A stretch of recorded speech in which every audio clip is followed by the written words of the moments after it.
Vansh பேடியோட keeping skills இவ்வளோ நல்லா இருக்கிறப்போ எதுக்காக விக்கெட் கீப்பர்ஸ்க்கான தேடலில் சிஎஸ்கே இருக்காங்க அப்படிங்கிற ஒரு கொஷின் எனக்கு வந்து ரைஸ் ஆகிருக்கு.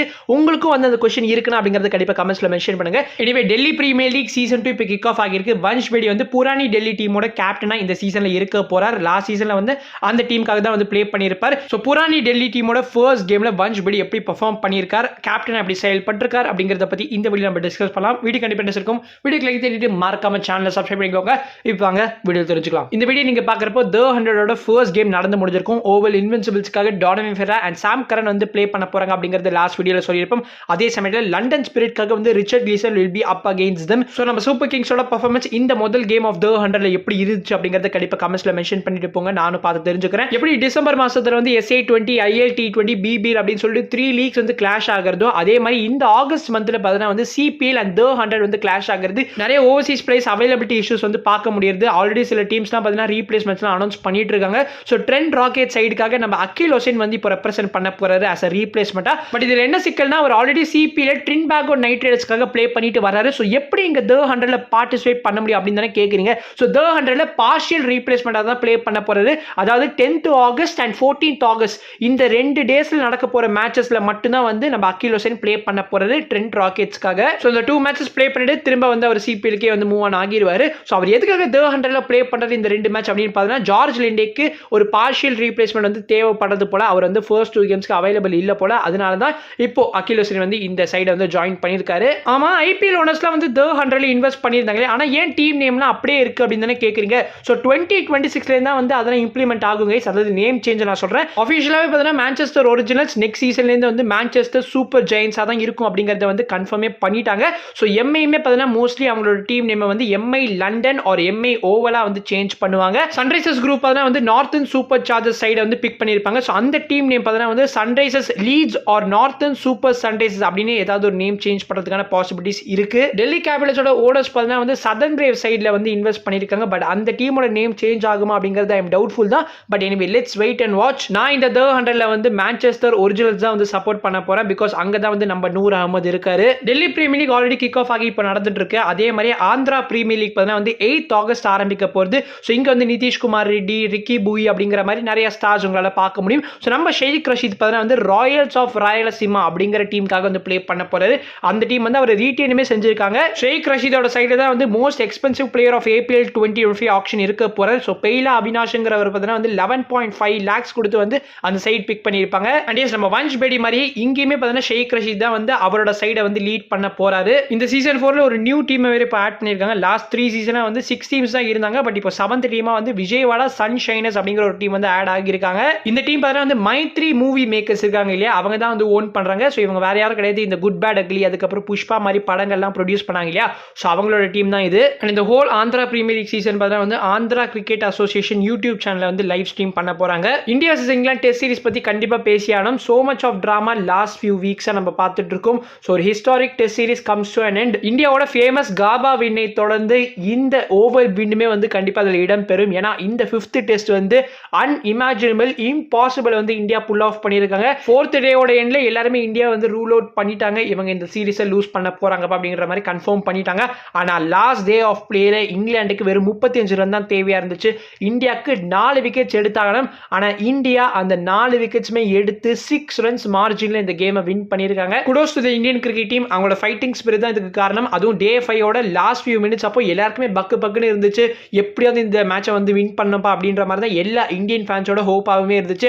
அந்த ஹோப்பை பார்த்தீங்கன்னா சிராஜ் வந்து காப்பாத்திருக்காரு. ரிஷப் பந்துக்கு ஒரு இன்ஜுரி இருந்துமே வந்து அவர் 4th டெஸ்ட் அப்போ வந்து வாக் இன் பண்ணியிருப்பாரு. அதே மாதிரி இந்த 5th டெஸ்ட்ல பார்த்தீங்கன்னா வந்து கிறிஸ் வோக்ஸ் ஒரு இன்ஜுரி இருந்துமே வந்து அவர் நம்பர் 11ல வாக் இன் பண்ணியிருப்பாரு. ஸோ இந்த மாதிரி பிளேயர்ஸோட ஸ்பிரிட்டை வந்து கண்டிப்பாக நம்ம அப்ரிஷியேட் பண்ணி ஆகணும். இந்த சீரிஸ்ல வந்து நிறைய ஸ்டார் பெர்ஃபார்மன்ஸ் வந்து இந்தியாவுக்காக இருந்திருப்பாங்க. ஜடேஜா ஆஃப்கோர்ஸ் இந்த சீரிஸ்ல வந்து 500+ ரன்ஸ் வந்து ஸ்கோர் பண்ணியிருக்காரு. லைக் சுப்மன் கில்லை பத்தி கண்டிப்பாக பேசியானோம். சீரிஸ்க்கு முன்னாடி நிறைய ஃபேன்ஸோட ஒப்பீனியன் வந்து மிக்ஸ்டாக தான் இருந்துச்சு. இவர் நல்ல கேப்டனா இருப்பாராப்பா, இவரால் இந்த சைடை வந்து லீட் பண்ண முடியுமா அப்படிங்கிற கொஸ்டின் இருந்துச்சு. எஸ்பெஷலி அவரோட வாய்ஸை வச்சு நிறைய பேர் கலாய்ச்சிட்டு இருந்தாங்க. அவரால் வந்து இந்த இங்கிலாந்து சைடு கிட்ட போய் வந்து ஃபர்ஸ்ட் ஆஃப் ஆல் ஸ்லெட்ச் பண்ண முடியுமா அப்படின்ற மாதிரிலாம் கேட்டுட்டு இருந்தாங்க. ஆனால் அவர் வந்து எல்லாமே பண்ணார் கீஸ். இந்த சீரீஸ்ல அவர் போய் இங்கிலாந்து டீமை ஸ்லெட்ச் பண்ணாரு. Then most runs by an Indian captain in test series பண்ணா வந்து கவஸ்கர் தான் ஹோல்ட் பண்ணிட்டு இருந்தாரு. 732 ரன்ஸ் வந்து ஒரு டெஸ்ட் சீரிஸ்ல ஸ்கோர் பண்ணியிருப்பாரு. இப்போ கில் அதை பிரேக் பண்ணியிருக்காரு. பிகாஸ் 754 ரன்ஸ் பண்ண இந்த சீரீஸ்ல வந்து ஸ்கோர் பண்ணியிருக்காரு. இதுதான் அவரோட ஃபர்ஸ்ட் கேப்டன்சி ஸ்டிண்டா இருந்தாலுமே வந்து சீரீஸ் வந்து டெபிசிட்ல இருக்கிறப்ப கூட வந்து ஃபைட் பேக் பண்ணி டிராப் பண்ணியிருக்காரு. ஆனால் 2018 ஒரு கேப்டன் வந்து இங்கிலாந்துக்கு போயிட்டு 4-1 சீரீஸை தோத்துருப்பாரு. உடனே நம்ம கோலி ஃபேன்ஸ்லாம் வந்து 2011 சீரீஸ் வந்து கை காட்டுவாங்க. ஏன்னா நாங்களாவது 4-1 தோத்தோம், உங்க தலைவர் தோனி வந்து 4-0 வந்து தோத்துட்டு வந்தாரா அப்படின்னு சொல்லுவீங்க. எனிவே இது எல்லாமே நான் எதுக்காக சொல்ல வரேன்னா, சுப்மன் கில் இவங்க 2 பேரும் விட பெட்டர் கேப்டன் தான் இருந்திருக்காரு. அதுதான் நீங்க தெரிஞ்சுக்கணும். And at least from now on இந்த ருத்ராஜ் கைக்வாட் வெர்சஸ் சுப்மன் கில் டிபேட் வந்து ஸ்டாப் பண்ணாங்கன்னா நல்லா இருக்கும். ஆல்ரெடி நிறைய பேர் வந்து இந்த டிபேட் வந்து பண்றதே கிடையாது. பிகாஸ் சுப்மன் கில் வேற ரேஞ்சுக்கே போயிட்டாரு. நம்ம ருத்ராஜ் இன்னுமே வந்து எப்படியாவது வந்து இந்தியன் டீம் கூட நுழைச்சிட மாட்டோமா அப்படின்ற ஒரு நிலைமையிலேயே இருக்காரு. ஸோ எல்லாத்துக்கும் காலம் தான் பதில் சொல்லும். நம்ம ருத்ராஜ் வந்து ஃபர்ஸ்ட் ஆஃப் ஆல் சீரீஸ் விளையாட ஆரம்பிக்கணும். இப்போ துலீப் ட்ராஃபி வேற ஸ்டார்ட் ஆக போகுது. ஸோ அந்த துலீப் ட்ராஃபிலையாவது நம்ம ருத்ராஜ் வந்து நல்லா பர்ஃபார்ம் பண்ண ஹாப்பியா இருக்கும். T28 ட்ரை சீரிஸ்ல வந்து நம்ம டெவால் பிரஸ் கன்சிஸ்டன்ட்டா வந்து நிறைய கேமியோஸ் வந்து டெலிவர் பண்ணியிருப்பாரு. இப்போ அதை தொடர்ந்து வந்து south Africa vs Australia T20I and ODI series வந்து நடக்க போகுது. ஸோ அந்த சீரிஸ்ல வந்து நம்ம டெவால் பிரஸ் ஸ்குவாட்ல இன்க்ளூட் ஆகியிருக்காரு. போத் T20I அண்ட் ODI சீரிஸ்லுமே வந்து ஃபீச்சர் ஆக போறாரு. மேட்சஸ் பார்த்தா வந்து 10th ஆகஸ்ட் ஆரம்பிக்க போகுது. ஈவன் ரீசெண்டா பார்த்தா CSA கிரிக்கெட் அவார்ட்ஸ் வந்து ஐ திங்க் பிரசன்ட் பண்ணியிருந்தாங்க போல. அதுல வந்து domestic player of the season award வந்து நம்ம டெவால் பிரஸ்க்கு தான் வந்து கொடுத்துருக்காங்க. ஸோ அதெல்லாம் ஒரு சைடு இருக்குன்னா, இப்போ ரீசெண்டா வந்து ABD ஒரு இன்டர்வியூல வந்து நம்ம டெவால் பிரஸ் பத்தி பேசியிருக்காரு. அது பயங்கர கான்ட்ரோவர்ஷியலா கூட மாறிச்சு. நீங்க கண்டிப்பா பார்த்திருப்பீங்க. பட் எனக்கு இப்பதான் அதை பத்தி பேசுறதுக்கு டைம் கிடைச்சது. இன்டர்வியூர் அடுத்து மிஸ்டர் 360 யாருன்னு கேட்கிறாரு. அதுக்கு நம்ம ABD வந்து from south Africa I would say Dewald press அப்படின்னு வந்து சொல்லியிருக்காரு. ஸோ பிரஸ் பத்தி பேசினோன்னு இன்டர்வியூர் என்ன சொல்லியிருப்பாருன்னா, அவர் CSK தானே ப்ளே பண்றாரு, RCBக்காக ப்ளே பண்ணலையே அப்படின்னு சொன்னதுக்கு இன் ரெஸ்பான்ஸ் ABD என்ன சொல்லியிருப்பாருன்னா, இட்ஸ் அ ஷேம் அப்படின்ற மாதிரி சொல்லியிருந்தாரு.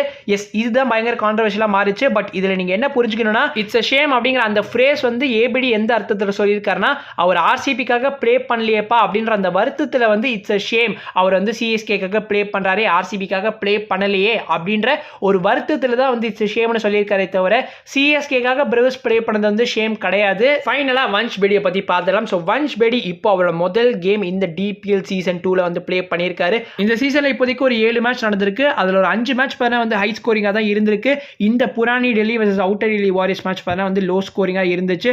நம்ம அவுட்டர் டெல்லி வாரியர்ஸ் தான் வந்து ஃபர்ஸ்ட் பேட்டிங் பண்ணியிருப்பாங்க. அவங்க 148 ரன்ஸ் தான் ஸ்கோர் பண்ண முடிஞ்சது. PBKஸ்ல ஓபன் பண்ண பிரியான் சேரியா தான் இங்க அவுட்டர் டெல்லி வாரியர்ஸ்லயுமே வந்து ஓபன் பண்றாரு. அவருக்கு ஒரு ஃபெயிலியர் தான் இன்னைக்கு. பட் நம்ம வன்ஷ் பேடி பக்கம் வந்தோம்னா, அவர் இன்னைக்கு 3 சூப்பர் கேட்சஸ் வந்து டேக் பண்ணியிருந்தாருங்க.